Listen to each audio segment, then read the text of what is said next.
Haldun tibb fakültəsini bitirib məcburi hərbi xidmətə getdi. Sonra da ixtisas təcrübəsi keçərək doğma şəhərlərinə qayıtdı. Nişanlısının həsrəti ilə keçən illər Nərminə son dərəcə uzun göründü. Nişanlılar tez qovuşmağa can atırdılar. İşlər Haldunun istədiyi kimi gedirdi. O özünə kabinet düzəldib həkimliyə başlayan kimi toy eləmək qərarına gəlmişdi. Nihat bəy çoxlu maya qoyub şəhərin ən işlək yerində, bazarın yanında onun üçün bina almışdı. Onun təchiz edilməsinə də külli miqdarda pul xərcləmişdi. Beləliklə, Haldunun arzuladığı həkim kabineti demək olar ki, hazır idi. Kabinet yalnız pulla deyil, eyni zamanda böyük zəhmət hesabına başa gəlmişdi. Zümrüd gözlü Nərmin Halduna kömək edirdi. O, nişanlısından bir dəqiqə ayrılmaq istəmirdi. Gənc sevgililər hər balaca məsələni birgə düşünür, işin gedişinə birgə nəzarət edir və ustalara birgə sərəncam verirdilər. Onların sözləri düz gəlməyən vaxtlar olurdu, lakin bu xırda ixtilaflar tez keçib gedirdi. Haldun və Nərmin çox bəxtiyar idilər. Haldunun gələcək kabinetində oturub söhbət etmək onların xoşuna gəlirdi. Bir gün Haldun nişanlısının ona diqqətlə baxdığını hiss etmədən kabinetdə kitab oxuyurdu. Qəflətən Nərminin səsi eşidildi. Oy, oy, oy, qulağım cingildədi, sağ qulağım, xeyir xəbər eşidəcəm. Sən lap qoca qarılar kimi danışırsan. Sən də heç nəyə inanmırsan. Mənim sağ qulağım cingildiyəndə yaxşı xəbər eşidirəm. Haldun sustu. Onun həyat və qüvvət dolu təbiəti xürafata qarşı idi. O həqiqəti araşdıraraq, gəncliyinin bütün hərarəti ilə hər hansı bir hadisəyə elmi izahat verməyə çalışırdı. Haldun təsəvvür edə bilmirdi ki, lisey qurtarmış qız qulaq cingiltisinə, insanın qara basmasına inanır. Nərmində sadəcə olaraq mistikaya meyil vardı. O, xəyalata qapılmağı sevirdi. Haldun izahat verməyə və hər hadisənin müəyyən səbəblər nəticəsində baş verdiyini isbat etməyə hazırlaşırdı ki, eşikdən səs gəldi. Poçt. Məktub Ankaradan, Nihat bəydən gəlmişdi. Haldunu dövlət qulluğuna düzəltmək üçün göstərdiyi səy müvəffəqiyyətlə nəticələnmişdi. Nihat bəy tezliklə evə qayıdacağını bildirirdi. Nərmin əlini əlinə vuraraq dedi. Afərin, afərin ata, biz bu hadisəni qeyd etməliyik. Kazinoya gedək. Sənin etirazın yoxdur ki. Lakin məktubu əvvəlcə anama aparaq sonra. Haldunun hələ müştərisi olmadığına görə istədiyi vaxt işdən gedə bilərdi. Qapını qıfıllayıb küçəyə çıxdılar.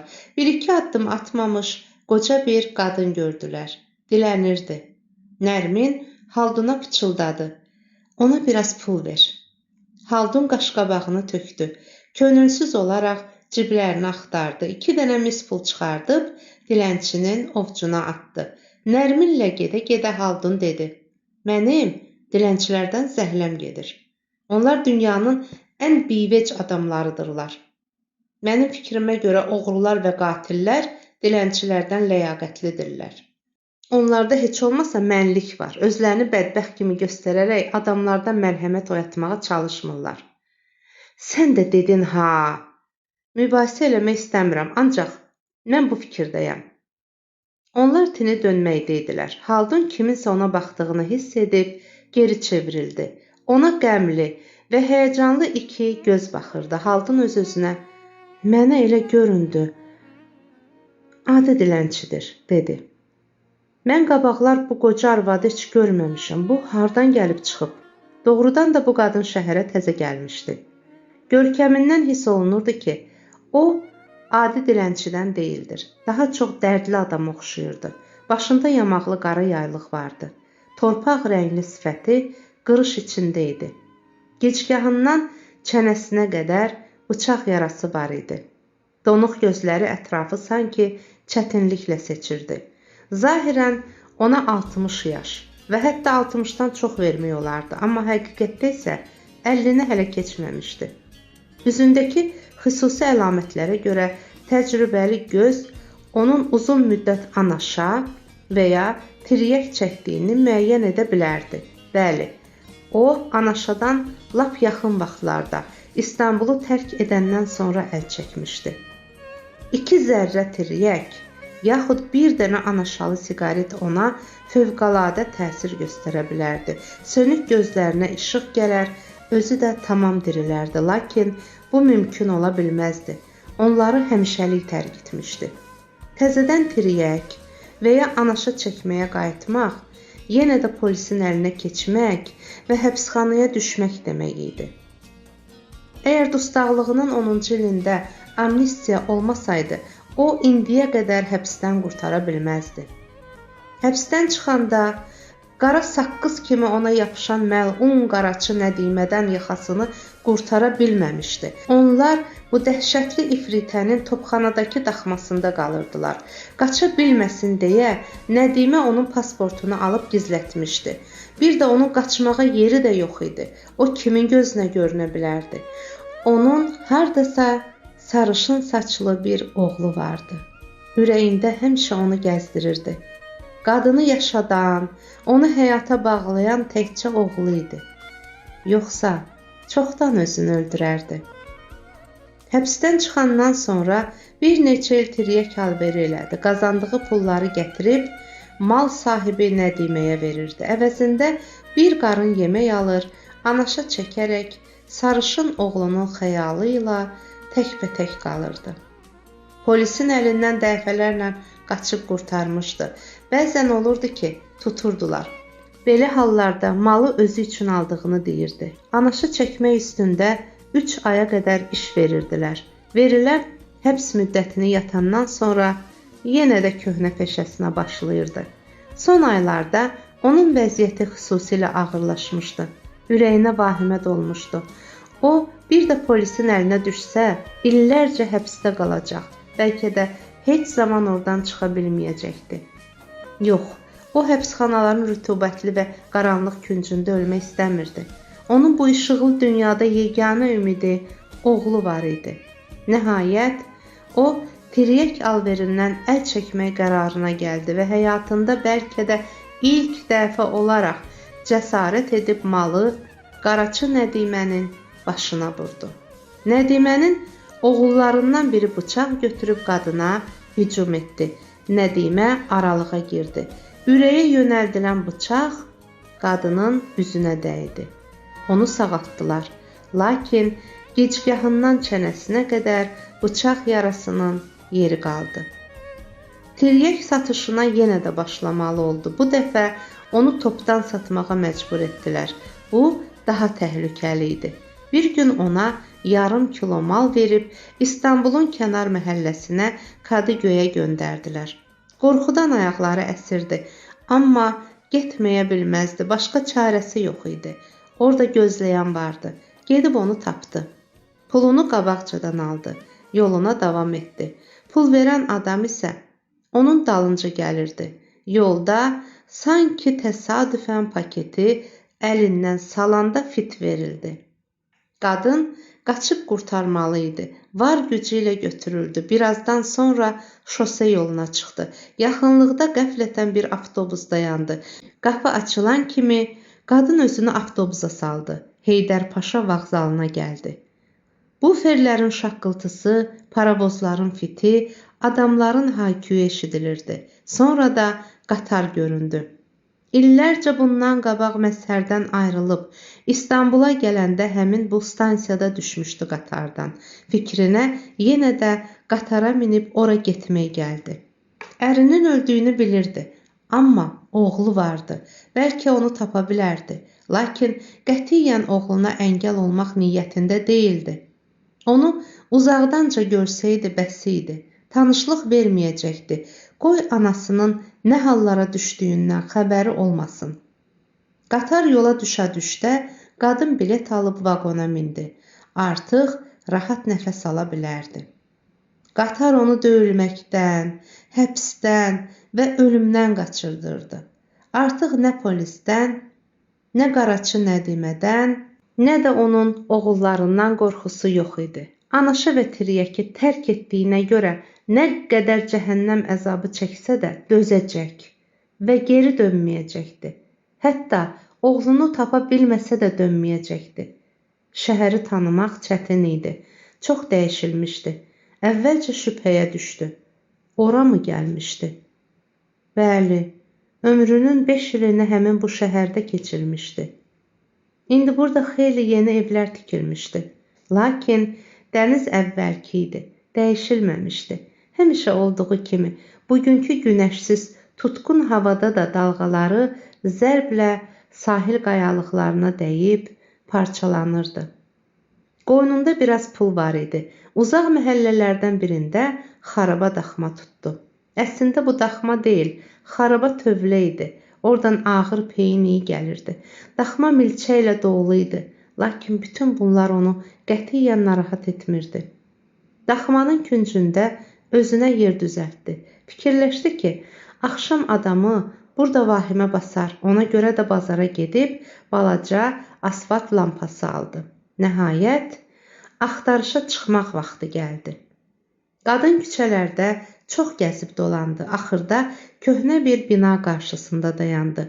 Bəli, bura onun evlilik illərində yaşadığı, bəzən xoş, bəzən kədərli günlər gördüyü ev idi.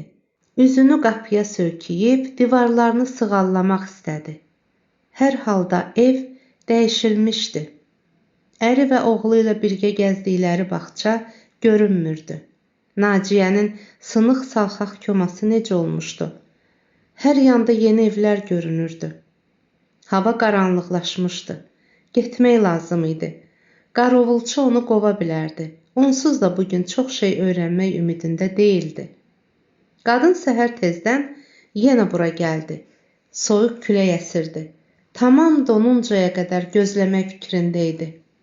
Xeyli vaxtdan sonra qapı açıldı və oradan cavan bir oğlan çıxdı. Aman Allah, qadın özünü güclə saxlaya bildi. Çığırmadı. Ona elə gəldi ki, o sərv boylu, incə qızla yanaşı çıxan gənc Məzhərdir. Amma belə şey ola bilməzdi. Axı Məzhər çoxdan ölmüşdü. Laf sağ olsaydı da indi yaşı... Xeyr, o indi qətiyyən şübhə etmirdi ki, qarşısındakı qəşəng oğlan oğlu Haldun idi. Qadının gözü qaraldı, az qaldı ürəyi getsin. Lakin gənc sevgililərin diqqətini cəlb etmək qorxusu onu məcbur etdi ki, özünə ələ alsın. Ana doğma balasını tapmışdı. İndi rahat ölə bilərdi. Ancaq ona doyunca baxandan sonra ölmək istəyirdi. Zavallı qadın oğlunun və onun gözəl sevgilisinin dalınca kölgə kimi gəzirdi. Gənc sevgililər qol-qola gedirdilər, gülə-gülə qızğın söhbət edirdilər. Xeyli gedəndən sonra bazarın yanında böyük binanın qabağında dayandılar. Oğlu qapını açdı. İkisi də içəri girdi. Aman Allah, bu ki onun kabinetidir.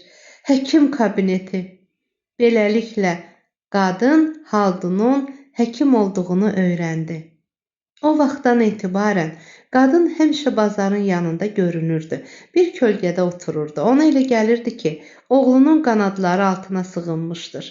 Gəlib gedənlər qoca dilənçiyə sədəqə verirdilər və o bir qismət çörəyə möhtac qalmırdı. Lakin ürəyinin qara qətran kimi bulandıran qorxu hiss edirdi. Bu qorxu polisin onu axtarmağı ehtimalı idi. Onu tutub yenə həbsə ala bilərlər. Bu dəhşətə o qətiyyən dözə bilməzdi. Polisin əlinə keçməmək üçün Haldun və onun yanındakı qız gəlib iş yerinə çatan kimi oradan uzaqlaşmağa tələsirdi. Bir neçə addım aralanmamış tiryəkçilərə yaxşı məlum olan ağrılar və məşəqqətlər başlanırdı.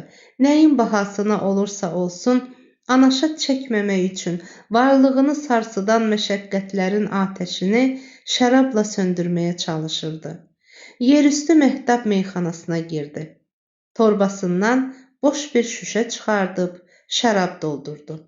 Daxmasına qayıdaraq balaca lampanın tutqun sarı işığında gecə yarısına qədər şərab içdi. Yenə də Naciyənin meyxanasına getmişdi.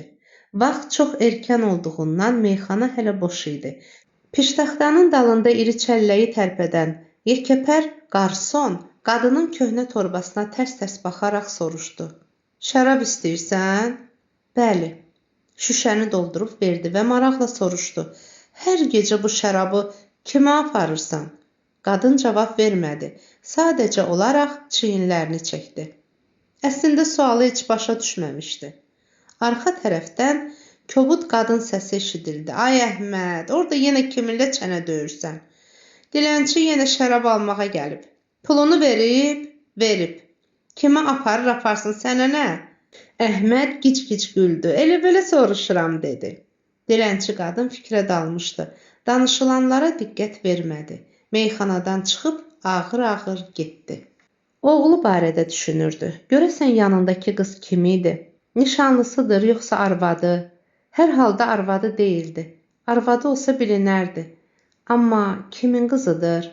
Ata-anası harda yaşayır? Neçə-neçə küçələrdən keçərək daxmasına gəldi. Qapını açıb, zülmət kimi qaranlığa girdi. Balaca neft lampasını yandırdı. Lampanın zərif işığı yarıuçuq kərpic divarların bir hissəsini qaranlıqdan qurtardı. Qadının başındakı nimdaş, qara yaylığın altından görünən ağ saçlarını işıqlandırdı. Onun ovurdu-ovurdundan keçmiş, arıq sifətində kölgələr gəzdi. Qadın əynindəki köhnə paltosunu çıxartdı. Dünən gecədən qalan pendir qırığını, zeytun və soğanı süfrəyə qoyub özünə şərab tökdü. Həmişə olduğu kimi yeməyə əl vurmadı. Yavaş-yavaş şərab içdi. Şüşə yarıya enəndə gizlətdiyi düyünçəni tapıb gətirdi. İşıqda açdı. Yadigar üzüyü yenə əlinə götürdü. Öpdü və barmağına taxdı. Uzun müddət beləcə oturdu. Sonra üzüyünü yenə gizlətdi. Vaxtilə oymaçı üzüyün iç tərəfinə 3 ad yazmışdı. Onlardan birini indi çətin seçmək olurdu. Məzhərin xəyanət etdiyini, üstünə başqa arvad aldığını eşidəndə onun adını qadın özü silmişdi.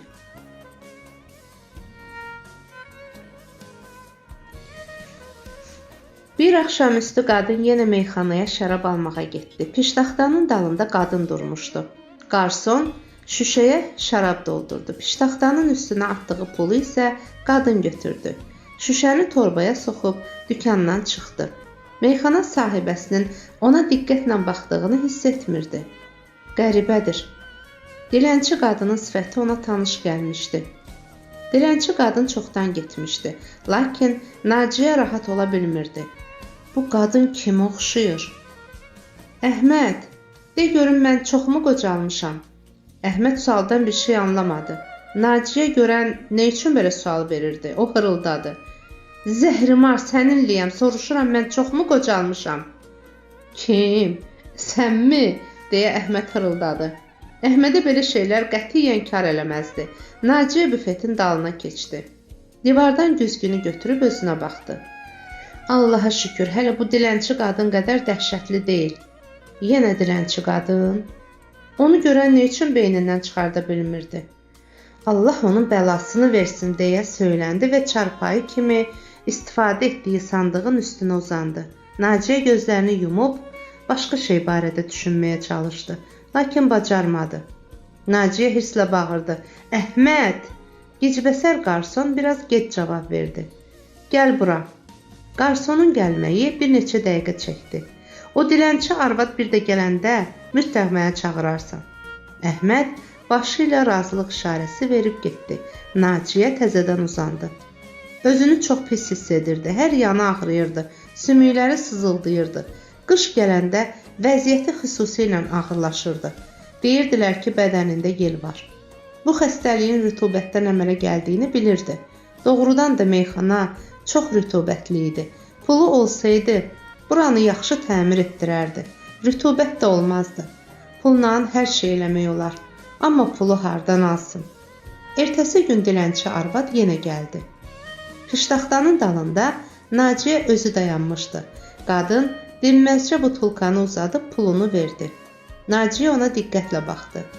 Bəli, qadının sifəti ona tanış idi. Buna şübhə ola bilməzdi. Lakin onu harda və haçan görmüşdü? Naciyə soruşdu. Adın nədir? Dilənçi başını yuxarı qaldırdı.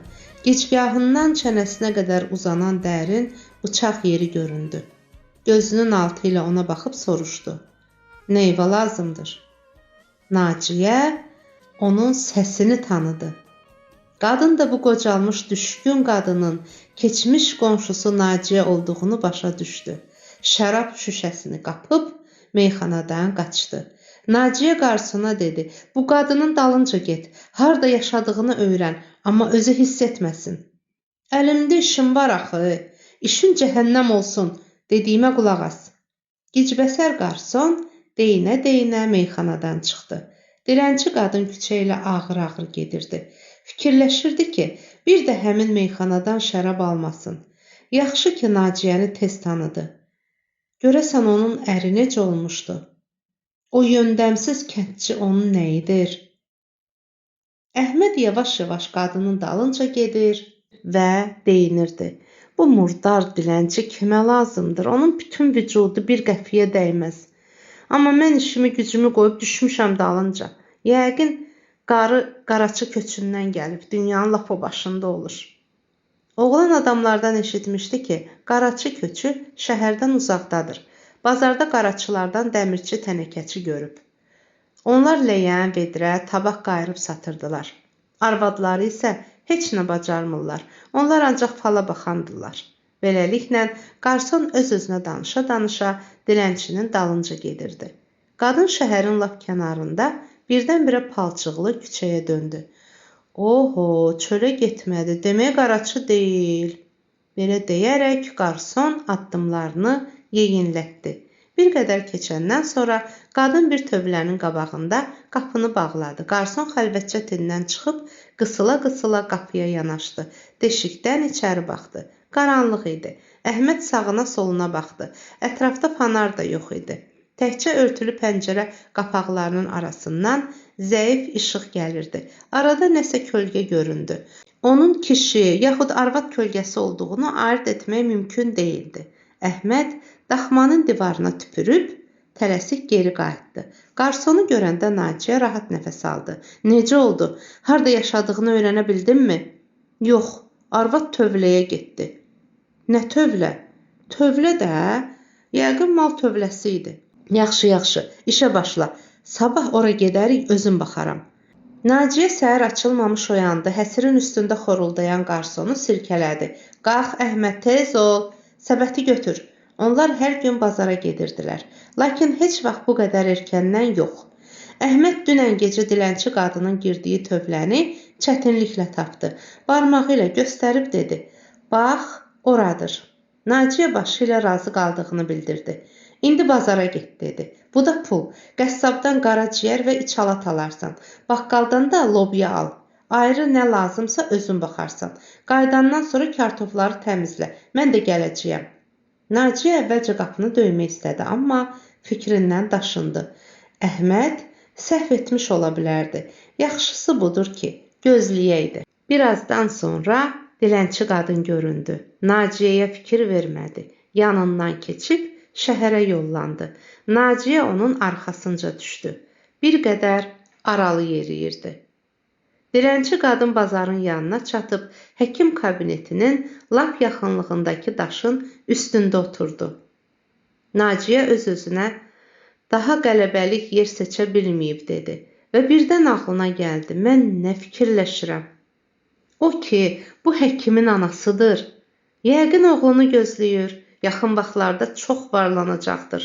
Naciyə bilirdi ki, həmin oğlan bir zaman öz dostu ilə onun meyxanasına gələn vəkil Nihad bəyin qızı ilə nişanlanıb. Həmin vəkil çox da söhbətçil adam deyil.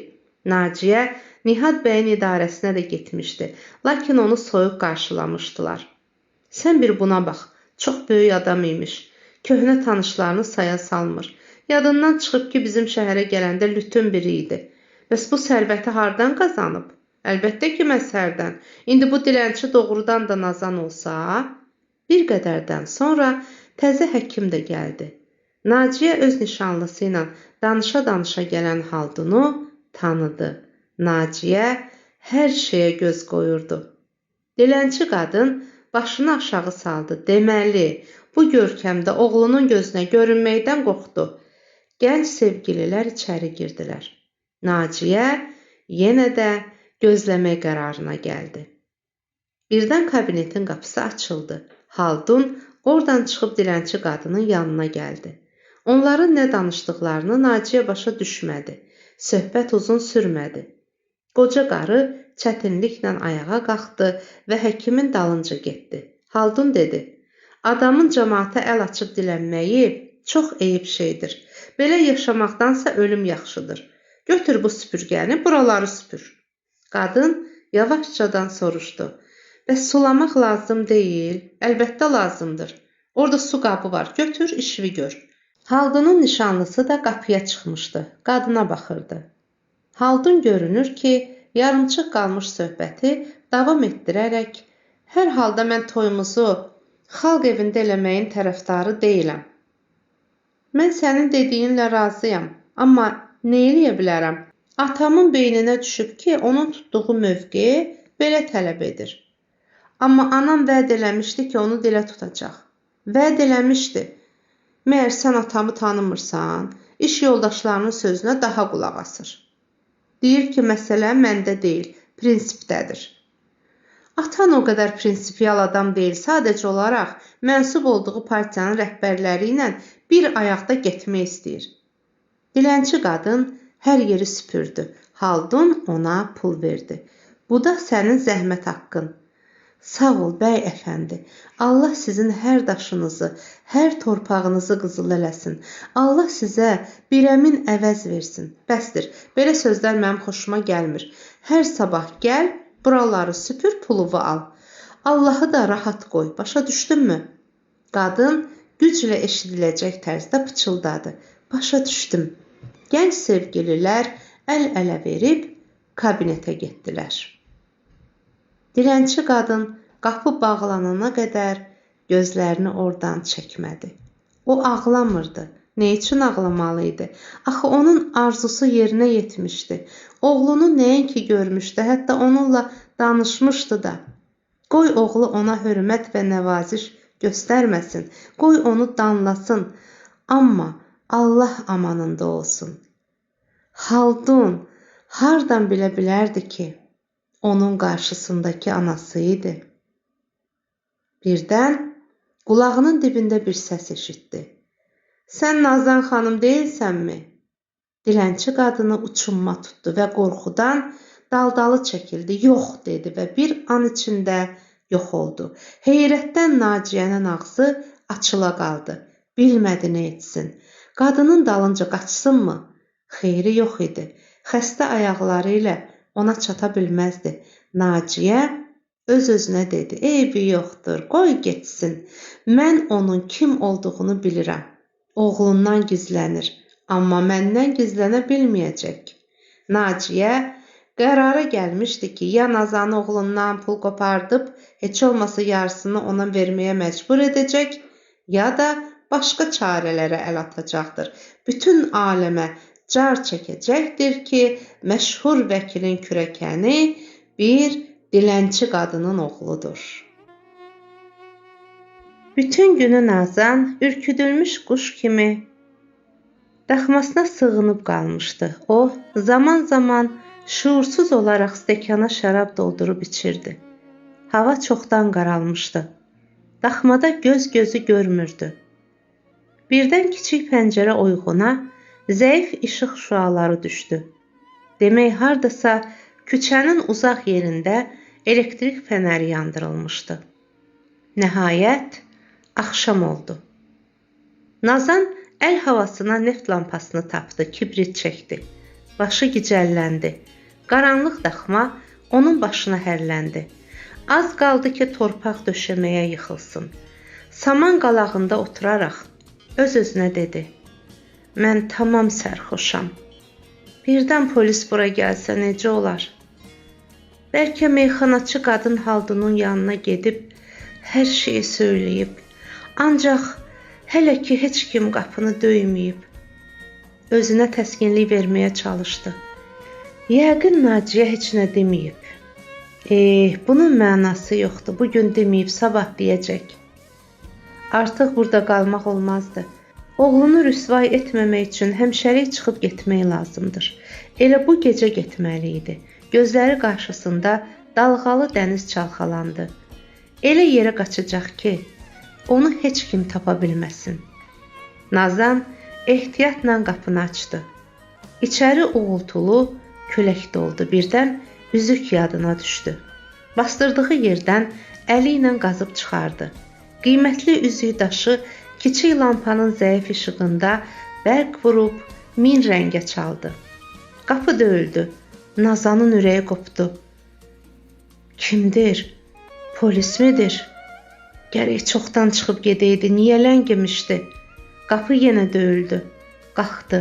Səndəliyə-səndəliyə qapıya getdi. Əlini qapının dəmir cəftəsinə uzatdı. Qapıda bir qadın dayanmışdı. Sənə kim lazımdır? Sən, dedi və qapıdan içəri keçdi. Külək qapını zərblə çırpdı. Sən kimsən? Məni tanımırsan? Amma mən səni yaxşı tanıyıram. Yol ver görüm. Qadın özünü itirmiş Nazanı itələdi. O da lampanın zəif işığında Naciyəni tanıdı. Qapını bağla, sənə şərab gətirmişəm. Nazan qeyri-iradə olaraq onun əmrinə tabe oldu. Artıq əlimdən qurtara bilməyəcəksən. Nazan böyük ehtiyatsızlıq etmiş olduğunu ancaq indi başa düşdü. Mən nə elədim? Deyərək ümidsiz halda üzünü tutdu. Barmağındakı brilyantın parlaq şöləsi Naciyənin gözlərini qamaşdırdı. Bu həmən üzükdür. Barmağı ilə üzüyü göstərib soruşdu. Demək bunu hələ satmayıbsan? Nazan cavab vermədi. Ağlı başından çıxana qədər onu içirtmək lazımdır. Sonra da Naciyə stəkanı doldurdu. İç. İstəmirəm. Niyə? Köhnə dost kimi səni qonaq edirəm. İstəmirəm. Başını qaldırdı. Məni gördüyü heç kimə demə. Yalvarıram sənə. Niyə gizlənirsən? Mən sənin yerində olsam bu cür oğlum ola-ola bu səfalətə dözmərəm. Nazan yaralı quş kimi çırpındı. Yox, oğlumun məndən xəbər tutmağını istəmirəm. Naciyənin yırtıcı gözləri işıldadı. Sən istəmirsən? Mən istəyirəm. Nazan meyxanaçı qadına nifrətlə baxdı. Nə? Naciyə səsini yumşaltdı. Nazan xanım, mən səndən ötürü çalışıram. Oğlun həkimdir. Onun nişanlısı varlı adamın qızıdır. Onda pul zibil kimidir. Amma biz kasıbıq, işlərimiz pis gedir. Yox. Oğlum qoy məni ölmüş bilsin. Nə üçün onun adını və şərəfini ləkəliyim? Cəfəng söz danışırsan. Dayan, bunun sənə nə dəxli var? Mənə pul lazımdır. Sənə pul lazımdırsa bunun mənə və mənim oğluma dəxli nədir? Vallahi Nazan, mən böyük bir plan qurmuşam. Sən özün bilərsən. Amma mən sənin oğlunun yanına gedib deyəcəyəm. Pul verməsən, ananın kim olduğunu bütün aləmə car çəkəcəyəm. Hər halda qorxar, rüsvay olmaq istəməz. Yaxın vaxtlarda toyu olacaq. O vermək istəməsə, qaynatasının yanına gedəcəyəm. Yaxalarından əl çəkməyəcəyəm. Bir bax, ayaqlarımı yel tutub. Nə üçün? Onun üçün ki, meyxana rütubətlidir. Təmir eləmək lazımdır. Amma pulum yoxdur. Gözləyim ki, Allah açan göydən pul salacaq. Xeyr, sən özün bilərsən. Amma mən belə fürsəti əldən qaçıra bilmərəm. Nazanın gözləri hədəqədən çıxdı. Səni oğlumun şərəfi ilə oynamağa qoymaram, deyə bağırdı və Naciyənin çiyinlərindən yapışdı. Naciyə qorxdu. Onun əlindən qurtarmaq üçün çırpındı. Dayan. O mənə pul versə heç kim onu rüsvay etməyəcək. Lakin sən heç nə ala bilməyəcəksən. Nazan onun üzünə dik baxaraq çiyinlərindən bastı və qışqırdı: "Otur!" Naciyə yenə də onun əlindən qurtarmağa çalışdı. Amma bacarmadı. Başı ilə Nazanın döşündən itələdi və çığırdı. Nazan əli ilə onun ağzını tutub yerə yıxdı. Altına alıb əzişdirməyə başladı. "Burax! Sən balamı rüsva etmək istəyirsən?" Naciyə ilan kimi qıvrıldı. Üstünə çökən ağırlığın altında nəfəs ala bilmirdi. Nazan onun xirtdəyini sıxırdı. Naciyə axırıncı gücünü toplayıb qalxmağa, Nazanın əlindən qurtarmağa çalışdı. Bacara bilmədi. Nazanın ağlı özündə deyildi. Qeyri-iradi olaraq onun xirtdəyindən yapışıb onu boğmağa başladı. Naciyə yekə balıq kimi çırpınır, Nazanın əl-qolunu dişləyir, dırnaqları ilə üzünü didirdi. Birdən onun əlləri boşaldı. Ayaqlarını uzadıb süst düşdü. Nazan ancaq indi özünə gəldi. Nə iş görmüşdü? İndi polis gələcəkdi. Sonra məhkəmə olacaqdı. Onu həbsxanaya salacaqdılar. Oğlu şəhərlərdə rüsvay olacaqdı. Yox, bu ölümdən də pis iş idi. Bir dəqiqə də burada qalmaq olmazdı. Nazan daxmadan çıxıb gecənin getdikcə güclənən küləkli qaranlığına qarışdı. Gah yerə yıxılır, gah ayağa qalxırdı. Sanki dalınca gələn var idi. Qabaqda dəniz uğulduyurdu. Dalğalar sahil qayalarına dəyib parçalanır, ətrafa səpələnirdi. Birdən onun qulaqlarına çox qorxduğu köpək səsləri gəldi. Arxasına baxmadan qaçırdı. Birdən quduz heyvanların hənirtisini lap yanında duydu. Aman Allah, dalınca böyük it sürüsü gəlirdi. Qaça-qaça yalçın sahil qayalarına dırmandı.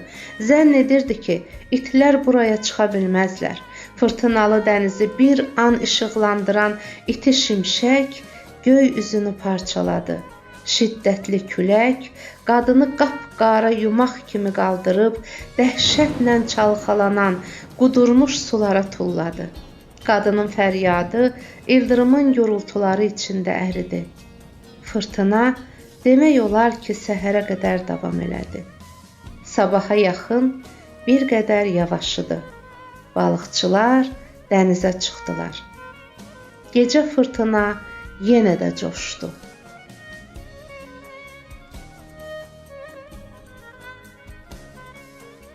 Meyidin yanında durmuş, əli fanarlı cavan balıqçı dedi: "Cənab rəis, icazə verin barmağındakı üzüyü çıxardım." Dünya görmüş rəis dedi: "Qətiyyən olmaz, çəkil kənara." Dünəndən başlayan fırtına ara vermirdi. Nəhəng dalğalar hayxıra-hayxıra özlərini sahilə çırpırdılar. Polis rəisi yola indi. Külək tutmayan yerə çəkildi. Birazdan sonra maşın işığı göründü. Daşlı yolda ağır-ağır silkələnən avtomobil nəhayət gəlib çatdı.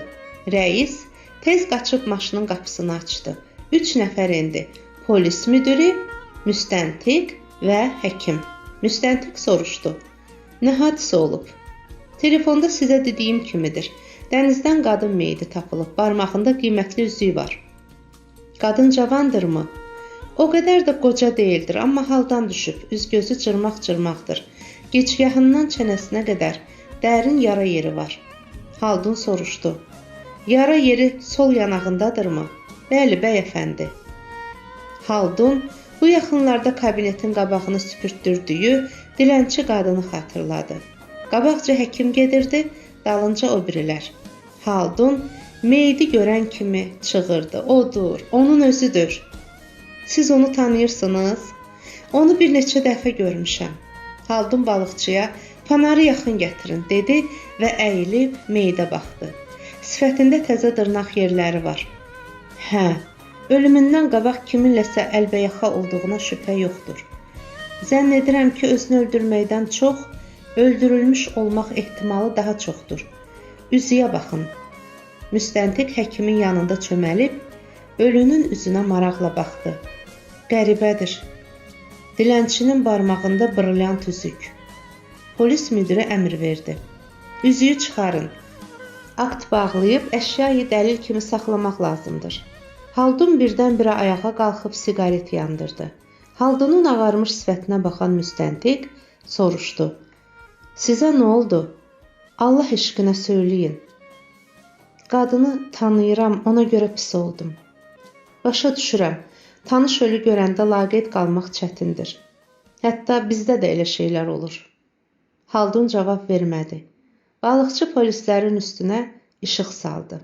Onlardan biri meyidin əlini qaldırmış, o biri isə üzüyü çıxartmağa çalışırdı. Lakin mümkün olmurdu. Barmaq kötük kimi şişmişdi. Bəlkə barmağı kəsək? Haldun onları dayandırdı. Yox, sizə üzüyü çıxarmaq əmri verilib, dedi. Haldun birdən-birə ölüyə qarşı qəribə yaxınlıq duydu. Nə külək, nə qayalarda parçalanan dalğaların gurultusu, nə də işini tez qurtarıb nişanlısının yanına qayıtmaq istəyi artıq onu düşündürmürdü. Bu adi bir mərhəmət hissi deyildi. Bəs nə idi? Ölünün barmağını kəsmək təklifi niyə ona bu qədər ağır gəlmişdi? Üzük. Hafizəsinin ən dərin yerində qırıq-qırıq xatirələr oyanırdı. Xatirələr suya batıb çıxan bir taxta parçası kimi gah parlayır, gah da avazlayırdı. Evlərində bir üzük haqqında tez-tez söhbət gedirdi. O zamanlar Haldun körpə idi. Bir dəfə çarpayının altında balaca bir qutu tapmışdı. İçində üzük vardı. O anasının idi. Anası isə çoxdan ölüb. Polislər balıqçıların yardımı ilə üzüyü çıxardıb müstəntiqə verdilər. İçində bir neçə ad yazılmışdı.